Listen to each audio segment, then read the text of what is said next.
Welcome to Monday Night Comics. Welcome to Comics with Dan. I am excited to be back again. I believe that this might be 4 weeks in a row, 3 weeks in a row. After quite a, it was 3 weeks in a row after a almost 2-month hiatus there for a bit, where things just got kind of busy. But I'm glad that I'm making time to be able to sit and talk about new releases and things that I've read and things like that. So this week is going to be a fairly light week, but still plenty of stuff going on. So definitely worth checking out. So let's get into our list. All right. So the first thing, I don't have it with me, but, and it's not going to show in the preview, my son actually got his artwork published in Sonic the Hedgehog number 84. So we got our copy and brought it home, and I opened it up, and we were all so excited. And I ended up messaging my local comic shop and asking him to order like 6 more copies so that I can like give them to people. I want one to frame and stuff like that. And he went and found the original art, the one that got published. It was a picture of Sonic. And so keep an eye out for that. I don't think I put, let me see if I might have posted it on League of Comic Geeks. So, I'm almost positive that I did. Yep, there it is. So there is his artwork that got published, and it's amazing because he keeps sending stuff in over and over, hoping that they'll put it in. They finally did, and then like my other kids would or try to get stuff published too, but not quite as often as he does, and he spends a ton of time practicing. And so he sent his in, he got his published, and then all of a sudden, like my other kids, they come to me with like 3 different pictures that they want me to send to IDW, which is great. It's a good lesson that they can kind of learn that, like the hard work and the practice pays off, right? And yeah, so that was really cool to see. And he's not going to be forgetting that for quite a while. Okay, so yeah, so Sonic the Hedgehog number 84. This was a good one. I actually, I might have a copy of it over there. This is essentially, it's like it's not quite a brand new starting point because there's pieces of it. Essentially, there's this mysterious figure that's collecting the Chaos Emeralds and storing them in a coffin, which is, to be honest, pretty morbid for a Sonic comic. But I like when Ian Flynn takes things a little more seriously and treats his readers like they're intelligent, right? And so I think he and truthfully Evan Stanley as well, they both do a great job of just making sure that they don't dumb things down just for kids, and they understand that kids can read a comic and understand complex themes, right? And it doesn't have to be dumbed down, right? And I appreciate that. So this is the first appearance of Sage, which she was first introduced actually in Sonic Frontiers, but this is her first comic appearance. And essentially, Belle, Sage, and Sonic go on a mission to find Metal Sonic because way back in issue number 50, when Belle kind of rescued Metal Sonic, she like directly interfaced with him, which allowed Eggman to control her, right? And now Belle has like a failsafe where she can like basically shut her functions down, so Eggman can't really do anything, but she's still, kind of at his mercy, because she like essentially can't move or do anything she's while she's under Eggman's control, right? Or rather, while she has her failsafe set in to stop from being under Eggman's control. So there's a lot of great banter and some serious beef between Sage and Belle because they're both Eggman creations. Belle's feeling like she's being replaced by an upgraded version, a better version, quote unquote, and Sage just doesn't pick up on any of it, right? Because she's like AI basically. And then they come across Metal Sonic, right? And if you want to read this on your own, then maybe avoid the spoilers here. But essentially, Metal Sonic shows up, and it seems like he'd been like taken apart. Like someone gave him a beat down, and he has this like camera eye, right? And so my first thought is that who is powerful enough to take out Metal Sonic and then like repurpose them like that, right? And so it's not like we're not going to get to the end here and see that Rough and Tumble are doing this, right? Like they're not going to do that. Like, I mean, you could argue that Starline is a possibility, but he would need some sort of muscle behind him to do that, because while he would have the technical prowess to rearrange Metal Sonic like that, he wouldn't have the physical prowess to defeat him. At least I don't believe so. So I really like the direction this is going. This is all going to be a build up to issue 100, I believe. I have about 1,000 theories on what this could be, or not even what it could be, but what I would want it to be. And a lot of it has to do with the return of Archie Sonic characters, so it's definitely not going to happen. But if anyone's interested in hearing me go on and on and on about what I think this could be, maybe I'll have to do a separate stream on it, because it would end up taking up like all the time. So I read that one this past week, Night Fight number 4. So this is the final one here. And I mean, this is some of Josh Williamson's best work, maybe ever, and definitely so far this year, right? And it sounds like, I know it's like early February, right? So how much work could he have? Well, he's been extremely busy because he's doing all of this DC K.O. stuff with Scott Snyder, and he's on Superman. He's on this Night Fight book. I'm pretty sure he's helping write the main DC K.O. book. He is doing G.I. Joe. He's doing so much, right? Now, this book, like, there's the concept of Batman, or essentially Gotham not needing Batman anymore, is not a new concept, right? I mean, writers have tried to explore that and have explored it and have done a great job of it, in my opinion, right? But the difference here is essentially that, not so much that Gotham doesn't need Bruce anymore, but rather that Damian was able to set out what Bruce's goal was at the end. And they even go through this whole thing where, like, Damian has a son, his name's Alfred Wayne, and like, Bruce gets to be like a grandpa, right? And there's something about, like, Damian's too old for Bruce to really have that time back with him, because I mean, Damian was raised as like an assassin, right? And so Bruce has all these kids that never really got to be kids, right?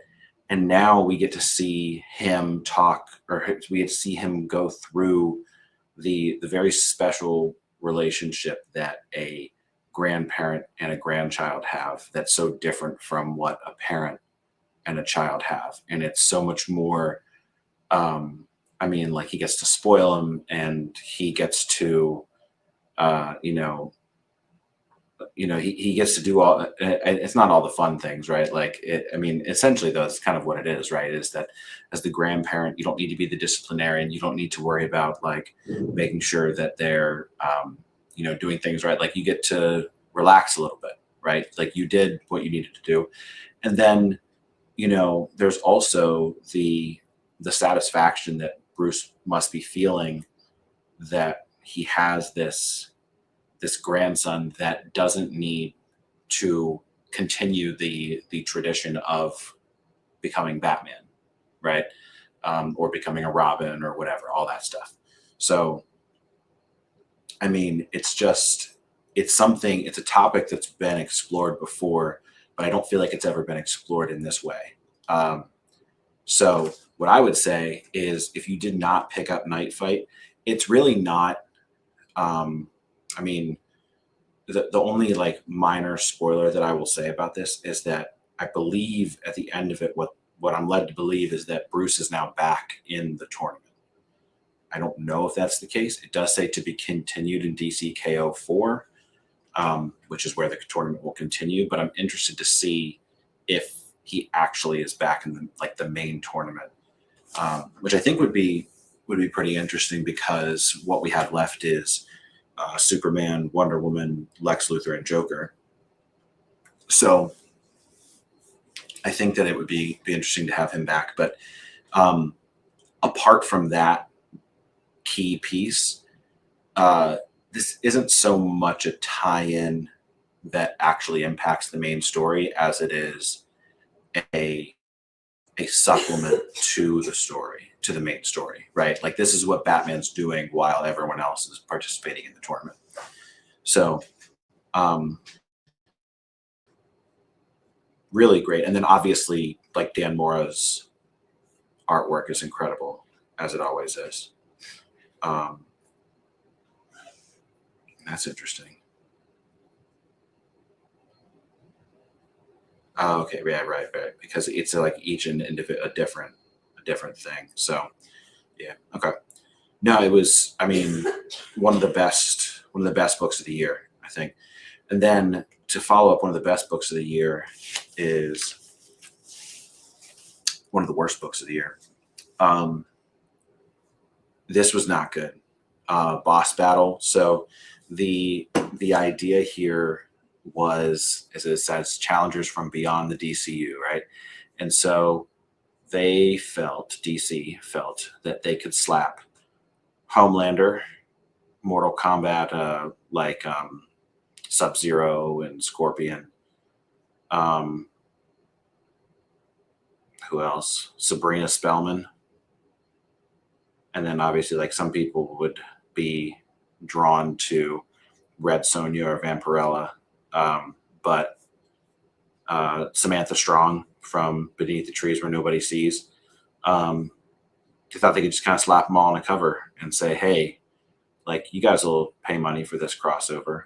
And it did not hit. I mean, it's almost too much, right? And I'm honestly somebody that enjoys like, and I'll show you some pages here. I'll show you some pages here. And so I'm usually somebody that like really enjoys like stuff that's just fun. And even that just didn't really do it for me.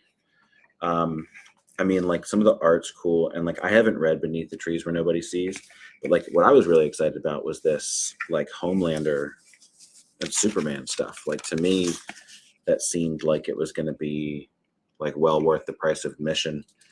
But I think that they just tried to put too much into the book, right? Like I can't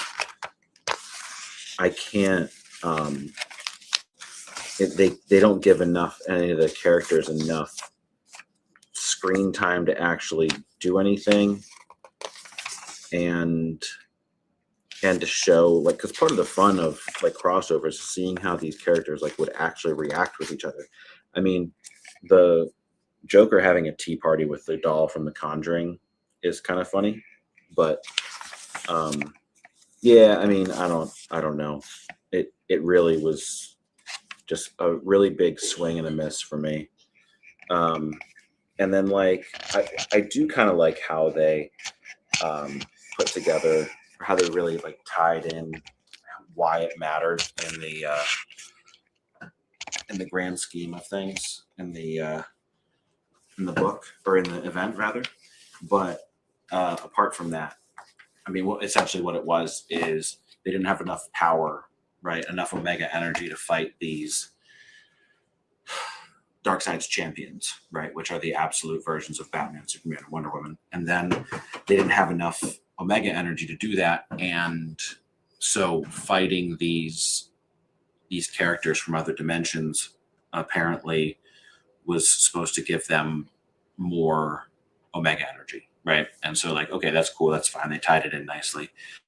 But the issue itself was just extremely weak. And it just felt like it was like just barely a crossover, you know? And like, so I honestly would have gladly paid like $6 for like 48 pages, or even 7 for 48 pages, right? Just like whatever they needed to do to expand it and make it just a little more meaningful, not even meaningful, but just like have more interactions, right? Like I'm okay with the plot and the meaning behind it, but I couldn't tell you the result, or essentially what happened with each of these characters, other than that they fought each other, right? It's like Superman and Homelander fight each other. There's no other conflict. The dialogue was just like Superman never run. Like it was weak. I did not like this one. Definitely skippable in case you were wondering about picking that one up. Batman #6. So I like that this is a continuation from last issue where I'm going to have her name down here somewhere. Annika Zeller, right?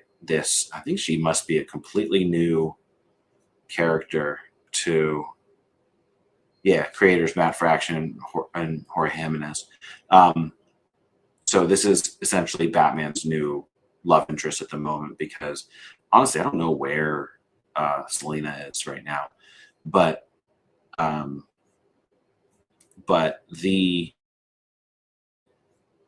cover of this is slightly misleading, because I thought this was going to be a big monster fight book based on these like essentially superhumans that Hugo Strange is putting out there, and it really wasn't. But one of my favorite lines in the whole issue was this right here, where Damian's like, I know, oh, here it is. What is it? I know, Father, so save your, and then Bruce obliterates the punching bag in his breath. Says, no, son, you don't know, believe it or not. In fact, science has yet to conceive of a device so sophisticated as to calculate the massive sum of things that you don't know. And that's wild, because I haven't heard Bruce talk to any of the Robins like that in ages.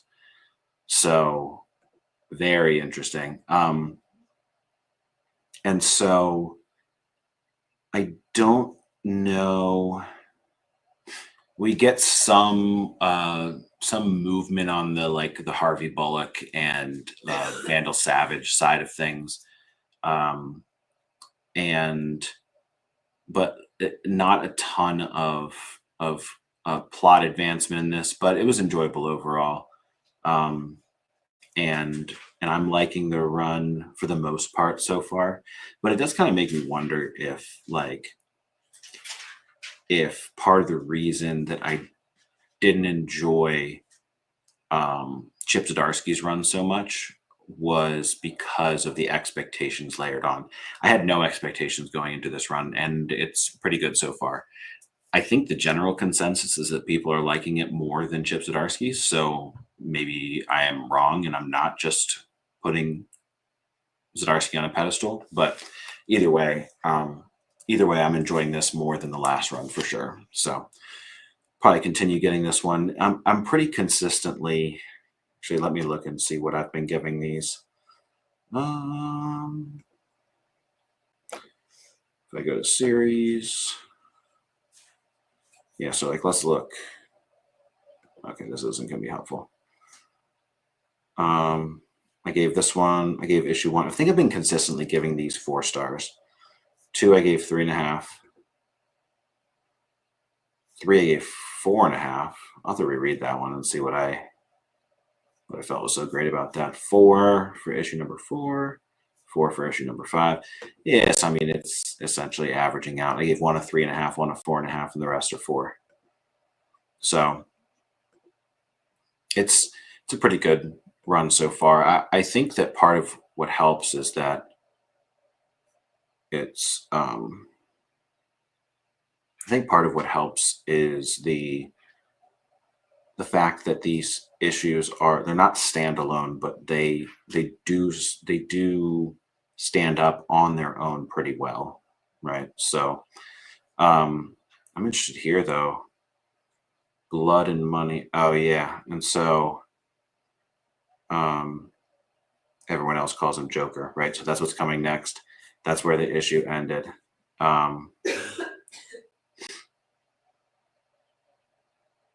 Everyone's so tired of Joker. I'm fine with Joker coming back, as long as they do something creative with it. But yeah, so that's what I read this past week, right? That's all I really had on my pull list. But there are a few that I have coming up this upcoming week, as well as some items that are going to be on final order cutoff coming up here that I am looking forward to. So Batman and Robin number 30, and it makes me wonder how long. Oh, is this the last one then? Oh, the thrilling final issue of Philip Kennedy Johnson's epic run. Oh, and you know what? I'm wondering if that's like the end of the series then. That's interesting. Yeah, it seems like there haven't been any solicited after that. So apparently this is the last issue. And I knew that this was coming eventually because Philip Kennedy Johnson went exclusive with Marvel, which is a massive bummer because he had, to me, has written one of the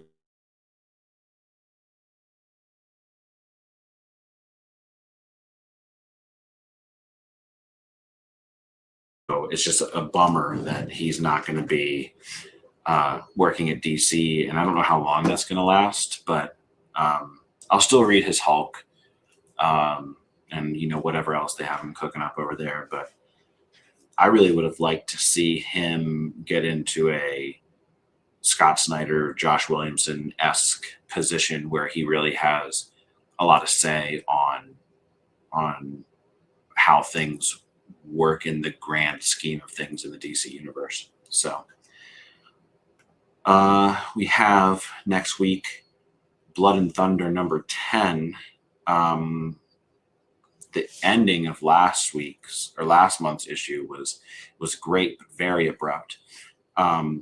And it was a great issue. I think this is a slept on book. It doesn't seem, I mean, so like even here, right? We've got like 1,500 pulls versus like if I look at Batman Row, which might not be fair, 8,000 on that one. Let's look at I guess a little more comparable. Like how does it compare to Space Ghost? It's around the same area as Space Ghost, which like I'm loving Space Ghost, but I really feel like people should be talking more about Blood and Thunder. But and it's just such an interesting concept, especially given the the prevalence of AI right now, and the fact that Thunder is an AI, like a sentient AI gun, right? Um, it it speaks to a lot of that, and feels very relevant right now. Um, and like, to be honest, like, yeah, I first picked this up because it had Robert Kirkman's name on it, and I don't think he has all that much to do with it in general. I think he helped write the story, but Ben Sereno is the one that's actually doing the script. So I think that like Kirkman has kind of done his part, and him also having his name on it is probably helping a lot in terms of sales. But yeah, it's really good. And truthfully, like, um,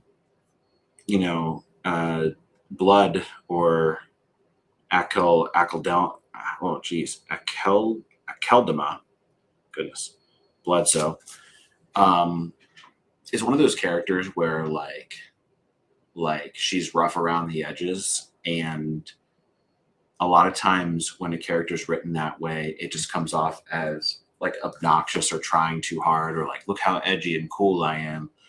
But for her, it doesn't really do that, and I can appreciate that.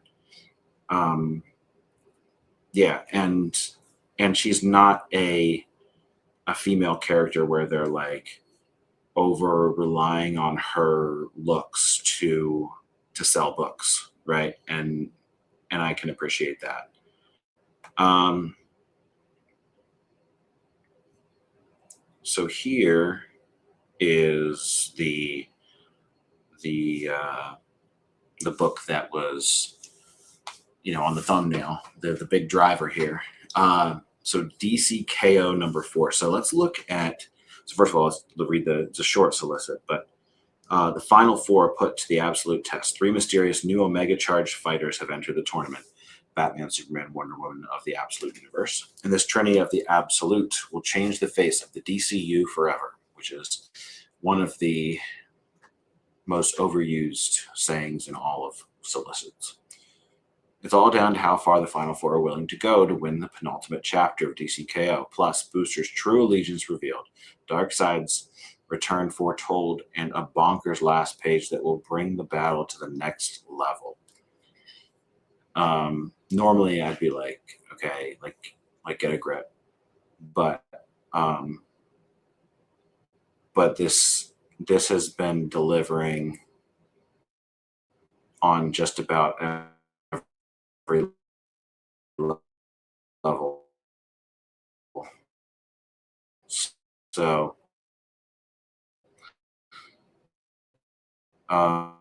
let's okay. So very cool cover with the three. I do kind of wonder how they plan on like really justifying like Batman, Superman, and Wonder Woman from the Absolute Universe fighting these people, because like I get that in the last issue they said something along the lines of they're heroes, they bear the title hero, but were born of Omega energy or something like that, and I get that, but like they're not evil in their respective books. And I can see they've got like the red eyes and like the cracking and black around their eyes, and so like maybe they're like possessed or something like that. But um, I'm interested to see kind of how they do that. Yeah. So, but these imposters hail from the absolute Earth, where Darkseid is king. Its essence infused into every atom, every cell. Who are the real ones now? In this arena, there's only one way to find out. DC K.O.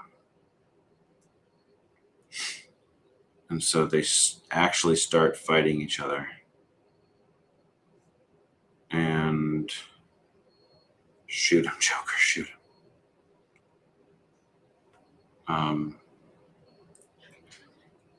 Joker says, actually, I'd like to switch sides. Wait.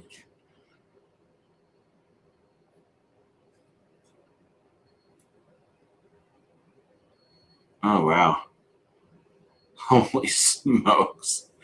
So Joker literally switches sides.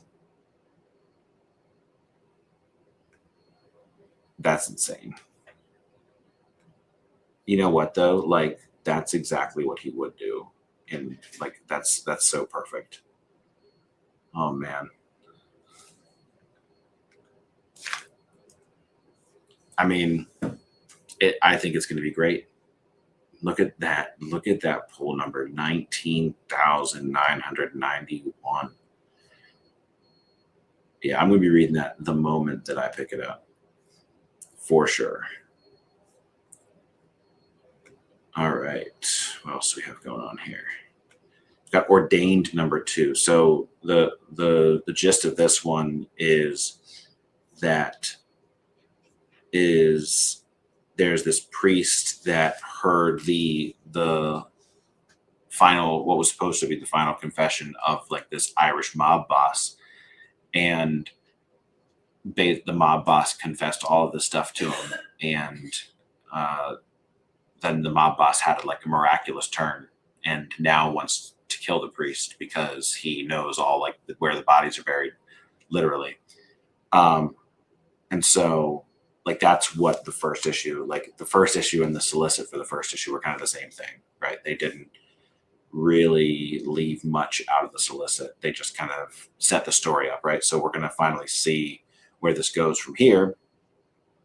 This priest is an ex-Marine, which is kind of what you have to do in order to make it possible for a priest to take on, you know, these mobsters, right? But I'm excited to see how they continue with this, right? Because I really thought the first issue was really well done, and I, as I'm sure you have realized at this point, am Catholic myself, and so the attention to detail on the facets of Catholicism and you know, how that would play into a character like this is really well done.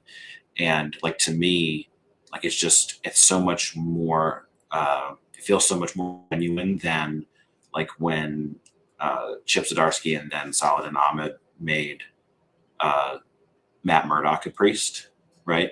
Like Matt Murdock was like going out and like beating criminals to a pulp, and then would come back to his rectory and think about how sad he was that he had to do that, which he didn't have to do that.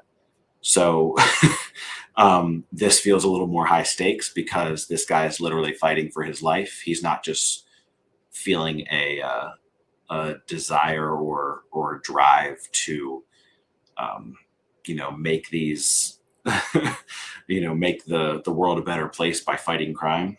So I think this is a really good series. I'm excited about it. I've never gotten stuff from Bad Idea before, but I was really happy with the first one. And Robert Venditti is a good writer. So, all right. We've got this one's final order cutoff already happened. Did this get moved? This must have gotten moved. I don't know why. Otherwise, I don't know why.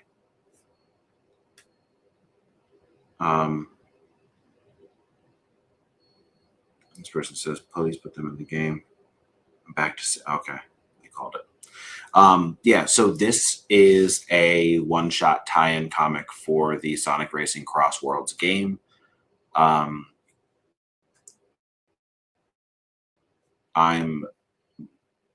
moderately excited for this. I don't know that it's gonna be anything spectacular, but oh yeah, see, like that's rather inappropriate comment there, but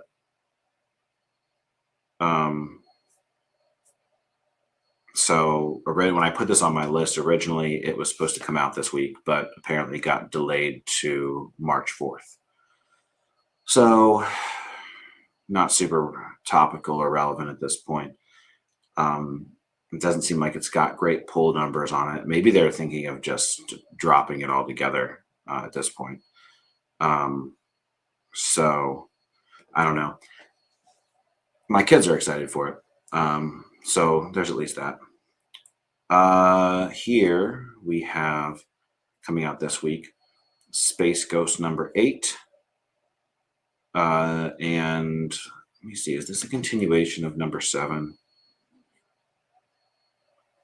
Yes, the Antimatter Man, which I will not tell you who that actually is, but it's a great twist from the last issue. So, I mean, this has been the first volume. Issues 1 through 12 were great, and so this would be what, like, legacy number 20. Again, I just can't stand running at number 1, but it's whatever. It's if it's what you have to do, it's what you have to do. But this is the second volume of Space Ghost, and it's issue number 8. Yeah, it continues to be one of my favorites that I look forward to each month. I really love how each of the stories is 1 to 2 issues, but there's still something overarching for us to follow. It's just, to me, such an effective and entertaining way to structure like comic releases. So I am a fan. And is this coming this week? Yes. Transformers.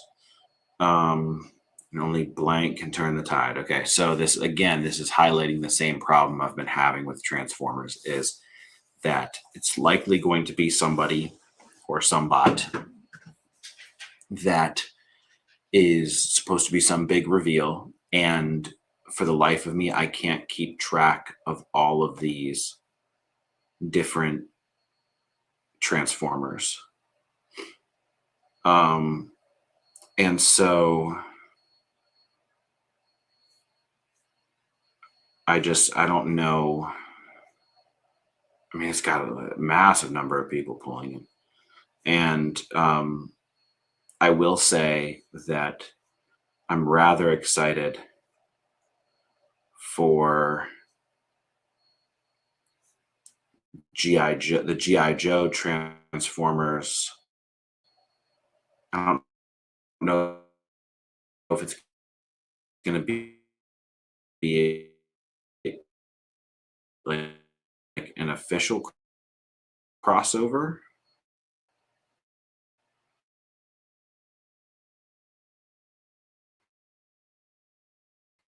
Prime's on the cover of one of the upcoming G.I. Joe books, right? So there's going to be some kind of interaction between these two things. So that's what I have coming up next week. So it's a pretty big week for me next week. That's 7 books. That's I guess 6 books if you toss out the Sonic Racing Crossworlds one.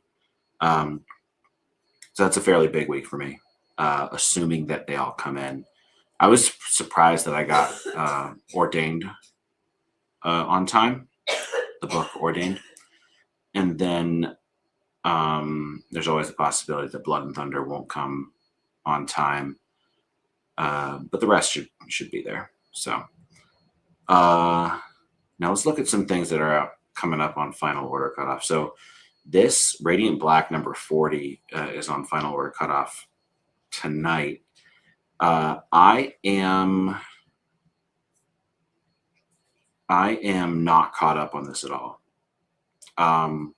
But this, I believe, is the first issue back after a while. So like if I go back to number 39, like that came out in December. Oh, so this is actually not that long. But I think that, oh no, it comes out in March then. Okay, so they're on a bit of a break, right? So I feel like this could be a pretty decent spot to continue. What I don't know, let's go to the series here. Let me see if I can find like these are all the single issues. I'm gonna be honest, I don't know how to get to like the trades. The website's always so confusing for me on this. I just and I'm assuming it's on me because I'm just not hip.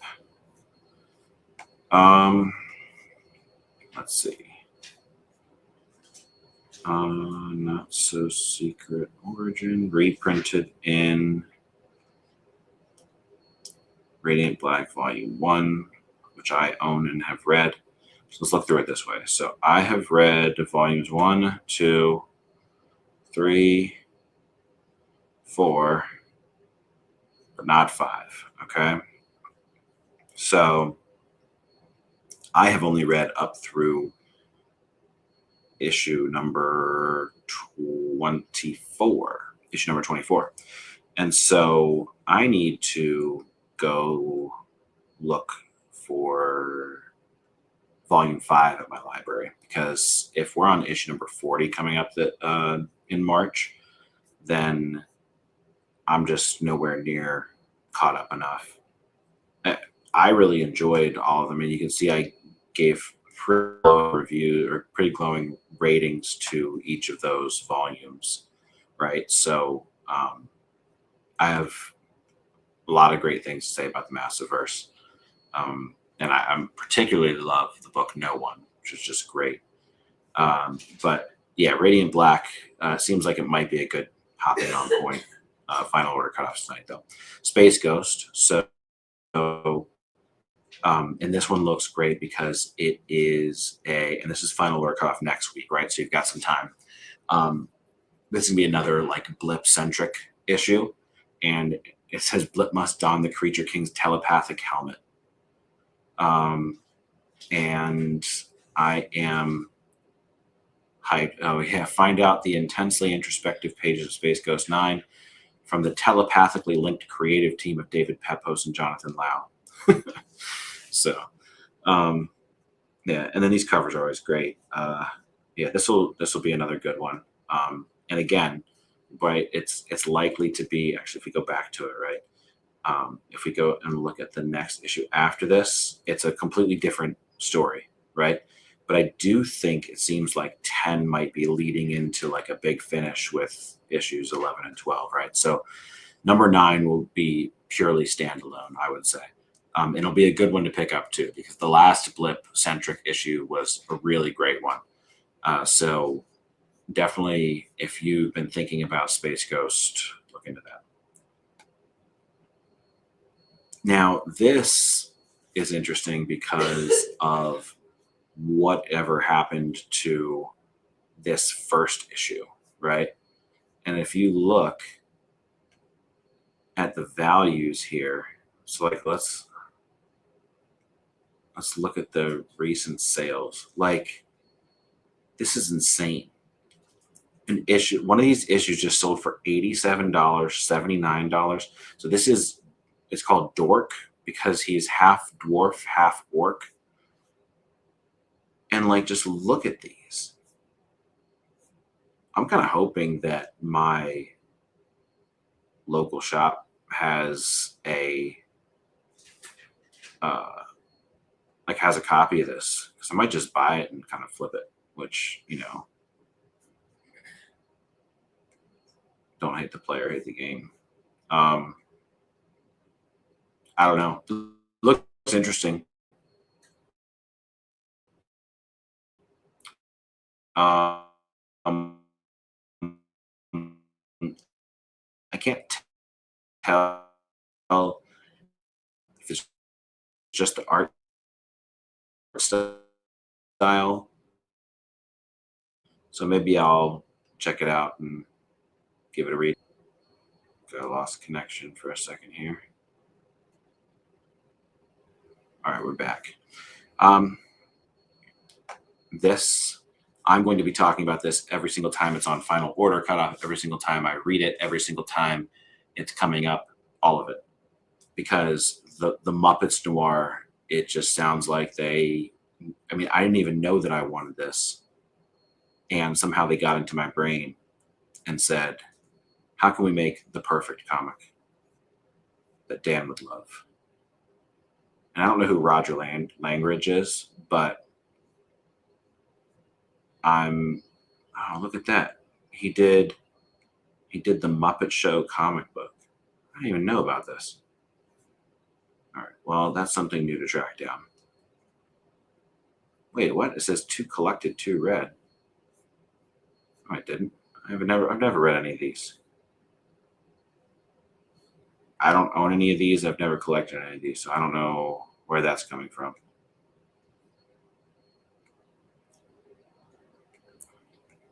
That's weird. Yeah, so it's, you know, Kermit the Frog is a private investigator. So this is going to be incredible. I'm beyond excited for it. This one I wanted to highlight because it's a new superhero from the Mark Spears Monsters universe called Midnight Man. And it's a one shot. It looks like it could be pretty interesting. I know Mark Spears' art isn't for everyone.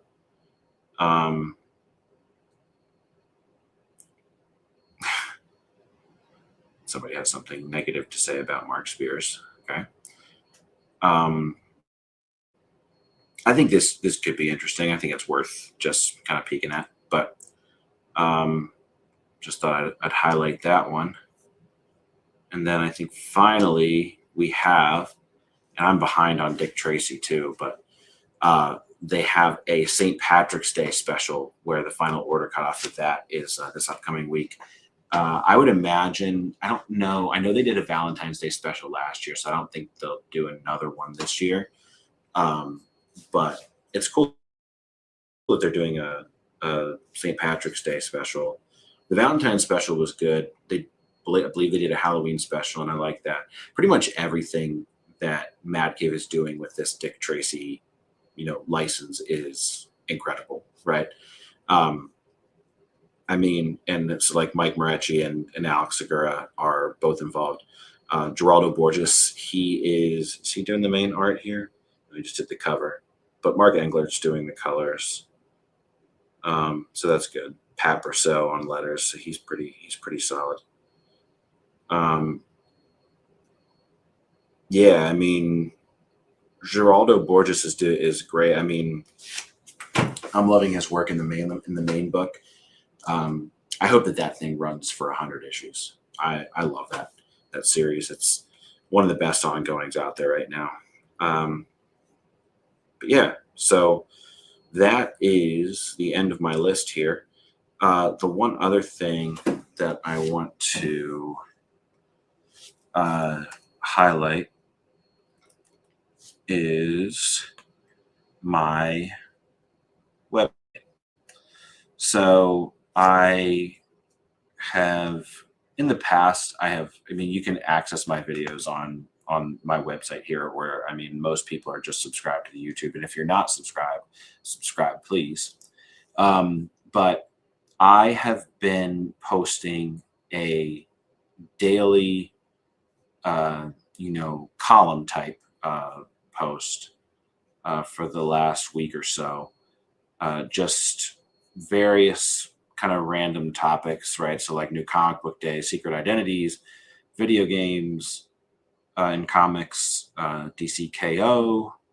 And this one, just talking about the new comics coming out. And this was me being excited about Final Boss. And it did not turn out well. Omnibuses, Sonic the Hedgehog 84, and I'll be posting another later tonight. But yeah, if you're interested in that, you can on my website, which is just comicswithdan.wixsite.com.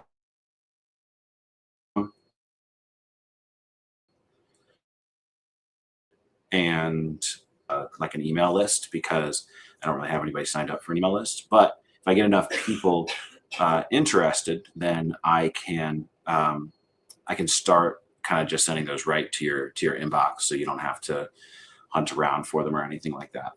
So I believe that is the last of what I have. I appreciate everyone that watched. I appreciate anyone watching the replay afterwards. Make sure you like the video. Please subscribe to the channel, and thank you so much for watching.